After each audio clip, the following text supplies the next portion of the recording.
ملک میں طلبہ اور اسٹوڈنٹ کا کردار انتہائی اہم ہوتا ہے. طلبہ قوم کا قیمتی سرمایہ ہوتے ہیں، سماج کا آئینہ ہوتے ہیں، سوسائٹی کا عظیم اساتذہ ہوتے ہیں. طلبہ قوم کی وہ نوجوان نسل ہوتے ہیں جن سے قوم کو بہت سی امیدیں وابستہ ہوتی ہیں. ایک طالب علم بھی نیا زمانہ، نئی صبح و شام پیدا کر سکتا ہے.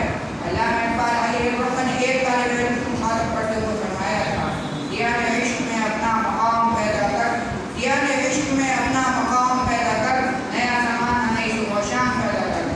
اور حضور صلی اللہ علیہ وسلم نے خیرکم من تعلم القرآن وعلمہ کہہ کر لوگوں میں طلبہ کو افضل اور بہترین قرار دیا ہے. مدرسے سے فارغ ہونے والے، اسکول و کالج اور یونیورسٹی سے تعلیم حاصل کرنے والے طلبہ نے ملک کی تعمیر اور ترقی میں نمایاں کارنامے انجام دیے ہیں. چاہے وہ سیاسی میدان میں اقتصادی، معاشرتی سطح کا ہو یا ملکی سطح کا، سائنسی میدان ہو یا ٹیکنالوجی، اور سبھی میدان میں طلبہ کا کردار نہایت اہم اور کلیدی رہا ہے. فرزندان اسلام جب بھی